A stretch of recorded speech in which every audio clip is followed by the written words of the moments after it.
Hey darlings, today I want to talk about how I finished doing my third audiobook. Today I just submitted it through ACX, which is Audible Creation Exchange. And that was really exciting. And so I wanted to talk about two things that I've learned doing this book. So my very first book that I narrated is called Satirist. That's the first one in my Love and Sin series.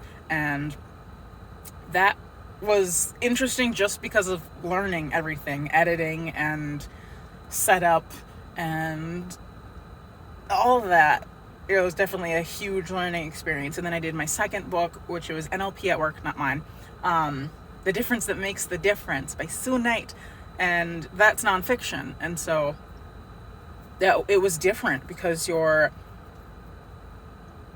bringing less emotion to the book, but there still was some emotion because it's actually very, very well written and very human, if that makes sense. Like, it wasn't just all dry facts. It was very much a lot of really great concrete examples. It had different little like parables almost in it, and so there was more emotion to it than you would think, but still it was nonfiction.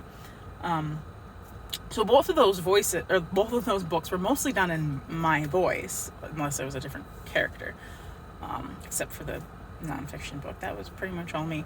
But my second book is from a character's point of view named Michael. And Michael is a man, and Michael talks like this, and his voice is obviously going to be deeper than my voice, which is what my character Andy sounds like, who does the point of view narrative, whatever, you know what I mean. And so I've never heard a woman do a book from a male's point of view. So basically I've never heard a woman do a male's voice for an entire book. Not the entire book, you know what I mean?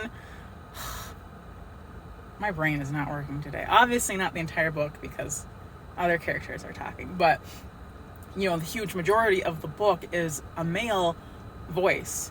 And so that was really interesting. And I'm like, is there a reason why a woman has never done this that I've heard before?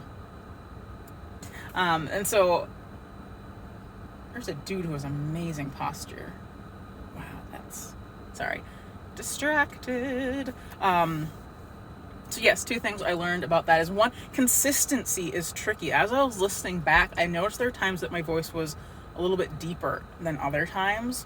Between different chapters, and I think either one, I was just trying to be more cognizant about making sure my voice was as deep as I could make it, or maybe my vocal cords got tired and they just kind of were a little less deep, and so I was like, ooh, that's a thing to be really mindful about and be consistent about, is the consistency. And then two, it's difficult on the vocal cords, but I realized that any voice that is different is harder on the vocal cords, because yes, obviously a male voice is going to be tricky, but I was reading my fourth book out loud to my love, like he's my beta reader listener person, and her voice is a lot higher and breathier, and that would still tire out my vocal cords. And so just any sort of talking in general, if you're not doing it consistently, can make your throat a little bit sore, but any sort of different voice can extra make it a little bit more sore if you're not doing it consistently. And so I try every day, even if I'm busy, to read something, because I feel like that's something I could lose. When I first started narrating, I would definitely get a sore throat, and whenever I first start doing a new character's book, it seems to make things more tricky. Does that make sense? I don't even know. I hope it did. All right, I have to go back to work soon. I love you guys. I hope you have a good one. If you are a narrator, you're amazing. It's fun and awesome and tricky and challenging and all those good things. So I salute you. And if you're not, thanks for listening. Yeah. Okay, bye.